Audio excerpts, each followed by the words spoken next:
جوان قوم کی ریڑھ کی ہڈی ہوا کرتا ہے. جوان قوم کے لیے ایک شامیانے کے مانند ہے کہ جس شامیانے کے بینر تلے لوگ آرام کر سکے, دھوپ کے تپش سے بچنے کے لیے جس شامیانے کے بینر تلے لوگ سایہ حاصل کر سکے. جوان قوم کے لیے ریڑھ کی حیثیت رکھتا ہے. اگر قوم کا جوان بزدل ہو جائے, اگر قوم کا جوان عیاش پرست ہو جائے, اگر قوم کا جوان غدار ہو جائے, اگر قوم کا جوان خدا کو بھول جائے, اگر قوم کا جوان غیر اللہ کی پرستش کرنے لگے, اگر قوم کا جوان اللہ کے سامنے جھکنا چھوڑ دے, تو وہ قوم خدا کی قسم ذلت و رسوا ہو جاتی ہے, وہ قوم برباد ہو جاتی ہے. آپ تاریخ دمشق اٹھا کر دیکھیں, اندلس اور فارس کی تاریخ کو اٹھا کر دیکھیں, جہاں مسلمانوں نے 750 سال تک حکومت کی. بڑے بڑے محدث امام بخاری جیسے لوگ پیدا ہوئے, لیکن جب قوم کے جوانوں کے اندر شہوانیت کے اندر مبتلا ہو گئے, عیاش پرستی جب ان کے اوپر غالب آ گئی, جب انہوں نے اللہ کو بھلا دیا, جب ان کی نگاہیں غیروں کی ماں اور بہنوں کی طرف پڑنے لگی, تو مسلمانوں کا خون ان کے پسینوں سے الٹا ہونے لگا. تاتاریوں کا ان کے اوپر ایسا روک پڑا. اگر ایک تاتاری عورت ایک مسلمان کو بازار میں یہ کہہ دیتی, اگر ایک عیسائی خاتون جو بالکل جوان ہے, اگر ایک نوجوان اور قوت مرد مسلمان کو یہ کہہ دیتی کہ میں گھر جا کر تلوار لے کر آتی ہوں اور بازار میں لوگوں کے سامنے تمہیں قتل کر دوں گی, تو مسلمان کی اس نوجوان کی یہ ہمت نہیں ہوتی کہ اس جگہ سے ہل جائے. وہ عورت گھر جاتی اور تلوار لا کر بیچ بازار کے اندر اسے قتل کر دیتی. کیوں؟ ان کے اندر بزدلی آ گئی تھی, ان کے اندر ایمان کی کوئی وقت نہیں تھی, ان کے اندر رسول اللہ کی محبت نہیں تھی. اس لیے جوانوں آج تیار ہونا ہوگا, اس لیے اللہ کو راضی کرنے کے لیے آج ہمیں تیار ہونا ہوگا. ایمان کی بقا کے لیے آج ہمیں اپنے کمر کو مضبوط کرنا پڑے گا. عشق رسول سے شرمسار ہونے کے لیے اگر ہم آج بھی بیدار نہیں ہوئے, اگر ہم آج بھی تیار نہیں ہوئے, اگر آج بھی ہمارے دلوں کے اندر ایمان پیدا نہیں ہوا, ایمان کی استقامت پیدا نہیں ہوئی, خدا کی قسم ہم بھی ذلت و رسوا ہو جائیں گے. علامہ اقبال نے کیا یہ خوب کہا, مٹا دی ہم نے جو اسلاف سے میراث پائی تھی, سریا سے زمین پر آسمان نے ہم کو دے.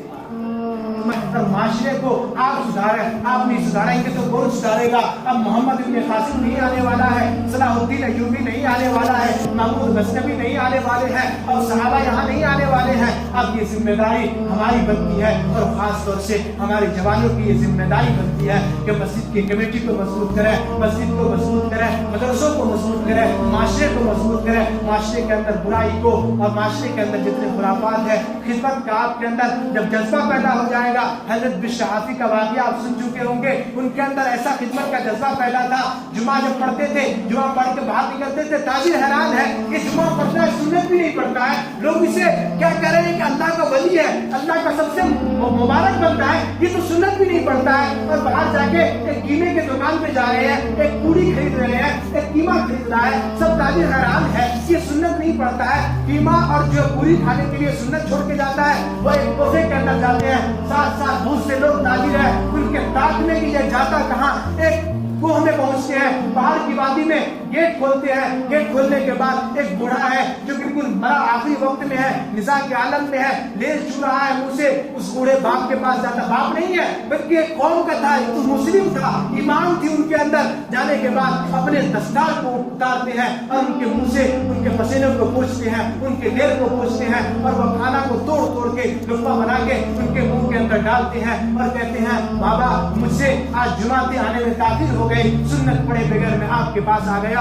وہ بیوہ آدمی کہتا ہے کہ میں 10 سال سے ایسے لیٹا ہوا ہوں, تم 10 سال سے میری خدمت کر رہے ہو, آخر بتاؤ تم کب تک یہ کرتے رہو گے؟ حضرت بشہافی رحمۃ اللہ علیہ کہتے ہیں آئندہ آپ یہ بات مت کیجیے گا, یہ خدمت کا دلیل سے کام نہیں چلنے والا ہے, عوام کی خدمت سے کام چلے گا. زمینی سطح پر خدمت کی ضرورت ہے, زمینی سطح پر عوام سے ملنے کی ضرورت ہے. تقریر تو بہت زیادہ ہو جاتے ہیں, جب سے جلوس بہت ہو رہے ہیں, لیکن اثر کچھ نہیں ہو رہا ہے. آج ضرورت ہے عوام کے سامنے مل جل کر خدمت کیا جائے. اگر آج ہمارے جوان تیار ہو جائے کہ ہم جہیز نہیں لیں گے, خدا کی قسم لوگ پریشان ہونا اور بیٹی کی پیدائش پر لوگ مایوس ہونا چھوڑ دیں گے. اگر آج ہمارے جوان تیار ہو جائے کہ اپنی للچائی نگاہوں سے غیروں کی ماں اور بیٹیوں کو نہیں دیکھیں گے, تو آج ہماری بہنیں اور باہر نکل کر جا سکتی ہے, चैन से बाहर जा सकती है, पर्दे के अंदर मनहूस होकर के। आज अगर हमारे कौम के जवान इस चीज के ऊपर तैयार हो जाए कि हम मस्जिद को आबाद कर सकते हैं, तो बूढ़े बाप को लेकर के मस्जिद के अंदर आ सकता है। अगर आज हमारे कल वो नौजवान जो तलवार और तीरों से खेला करते थे, आज वो नौजवान अपनी महबूबाओं के जुल्फों से खेला करते हैं, कल तक वो जवान जिनका दिल कुरान की तिलावत से मशहूर हुआ करता है, आज उनका दिल फिल्म और गानों से मशहूर हुआ करता है। कल तक वो नौजवान जिनके दिलों के अंदर ईमान और इस्तिकामत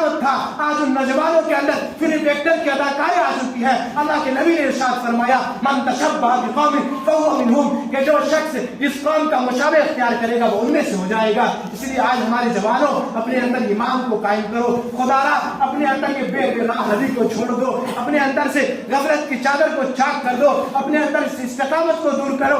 आपको पता होगा, एक तारीख बताकर अपनी बात खत्म कर दूंगा, हिंदुस्तान के अंदर सबसे पहले इस्लाम कब आया? सब कहते हैं मोहम्मद इब्न कासिम सन 92 या 93 में आया, ऐसा नहीं है, बल्कि उमर इब्न खत्ताब रजी अल्लाह तआला अन्हु के दौर खिलाफत में आया था। सन 4 हिजरी के अंदर जब हजरत उमर इब्न खत्ताब बादशाह वक्त थे, जब हजरत उमर इब्न खत्ताब की हुकूमत थी, उस वक्त हिंदुस्तान के अंदर ईमान और इस्लाम आया था। कुछ लोग मक्कतुल मुकर्रमा से तिजारत की गर्ज से हिंदुस्तान आई थी, सब के सब भड़कती हुई जवानी के अंदर थे, सब जवान थे जिनके चेहरे पर दाढ़ी थी, जिनके सर पर टोपियां थी, जिनको देखकर अल्लाह और रसूल याद आ जाता था। जब उन नौजवानों ने हिंदुस्तान के अंदर जाए पनाह इख्तियार किया और यहाँ रहने लगे और अपनी ईमान और इस्तिकामत के साथ यहाँ उन्होंने पनाह इख्तियार कर ली, उस वक्त का बादशाह था बादशाह चीरानंद। बादशाह का नाम था, क्या नाम था? बादशाह चीरानंद। आज भी मैसूर के अंदर मस्जिद बनी हुई है, फारसी के अंदर बादशाह का नाम लिखा हुआ, फारसी लफ्ज में चीरानंद। जब वहां से लोग हिजरत करके लकादीप, सरंदीप, मालाबार, कालीकट, केरला के अंदर लोग आए, उनकी तिजारत को देखकर बादशाह मजबूर हुआ। बादशाह मजबूर होने के बाद उन मुसलमानों से बादशाह ने पूछा कि तुम क्या चाहते हो? मैं तुम्हें गिफ्ट देना चाहता हूँ, तुम्हारी तिजारत की वजह से तुमने ऐसा तिजारत किया, लोगों के साथ तुमने इस तरीके से खरीदो फरोख्त किया कि लोग तुम्हारी तरफ झुक गए हैं, लोगों की तिजारत उबूर कर चुकी है, मुल्क तरक्की कर चुका है, तुम क्या चाहते हो? उन नौजवानों ने कहा कि मुझे एक मस्जिद बना दी जाए जहाँ हम जाकर अल्लाह की करे। तो बादशाह खुद झुका, झुक करके उन्होंने उनको खुश किया और मस्जिद बनाया। आज मस्जिदें तोड़ी जा रही है, इसलिए कि नमाज पढ़ने वाले कोई नहीं है, आजान हो रही है, मस्जिद वीरान है। हमारे कौम के जवान रेडी और फिल्म और गानों के सामने झुके हुए हैं, चौक चौराहे को आबाद किए हुए हैं और मस्जिद खाली पड़ी हुई है। आज तारीख को उठाकर देखें, जब मुसलमान शाम इराक को फतह करके आया, जब शाम की तरफ मुसलमानों ने झुकने की कोशिश की, एक दरिया पड़ता था, दरिया दजला। उस वक्त जो उसके शाही में लोग थे, शाम के अंदर जो लोग फारस के अंदर रहा करते थे, सबके सब बुत परस्त थे, सबके सब अल्लाह को छोड़ करके अल्लाह को मानने वाले थे। सहाबे कराम जो एक लश्कर जय्यार है, हजरत साद इब्न अबी वक्कास जो सिपह सालार थे, जो उस लश्कर के कमांडर थे, हजरत साद इब्न अबी वक्कास ने कहा कि चलो इन हजाई को यकजाई बना दिया जाए, उन अल्लाह के बागियों को, अल्लाह के गद्दारों को अल्लाह के सामने झुका दिया जाए। हजरत साद इब्न अबी वक्कास ने एक खत लिखा, बादशाह के पास भेजा, कि बादशाह को कहा कि तुम अगर मसलिहत कर लेते हो, सुलहनामा पेश कर देते हो, अगर तुम अपनी बादशाह को छोड़ दोगे तो हम तुमसे खिताब नहीं करेंगे। हजरत साद इब्न अबी वक्कास का जब ये खत बादशाह ईरान के फारस के पास पहुंचा, तो बादशाह ने आलन फारन अपने वजीरों को बुलाया और दरिया दजला के पुल से अपने लश्कर को खड़ा किया और तमाम के तमाम पुल को तोड़ दिया। हजरत साद इब्न अबी वक्कास जब लश्कर को लेकर जा रहे हैं, देखा कोई पुल नहीं है। हजरत साद इब्न अबी वक्कास एक जोशीले निगाहों से दरिया की तरफ देखते हैं, एक जवान है। हजरत साद इब्न अबी वक्कास के अंदर ईमान और इस्तिकामत को देखिए, सहाबा के अंदर ईमान को देखिए। सहाबा कराम जब उस दरिया के पास जाते हैं, हजरत साद इब्न अबी वक्कास सबसे पहले दरिया के अंदर अपने घोड़े को डालते हैं और सहाबा कराम साथ साथ अपने घोड़े को दरिया में डाल देता है और बात करते हुए जैसे एक आदमी दूसरे से बात करता हुआ जाता है। सबके सब सहाबा दरिया के उस उस किनारे पर पहुंच जाते हैं। तारीख के अंदर लिखा हुआ है एक सहाबी का एक प्याला गिर जाता है, वो सहाबी हैरान हो जाती है और दरिया को मुखातब करके कहते हैं, ऐ दरिया, वो प्याला था जिससे मैं पानी पिया करता था, अपनी जरूरतों को पूरा किया करता था। ऐ दरिया, अगर तू अल्लाह के हुक्म से चलता है, अगर तेरे अंदर खौफ खुदा है, तो तू उस प्याले को मेरे पास लौटा दे।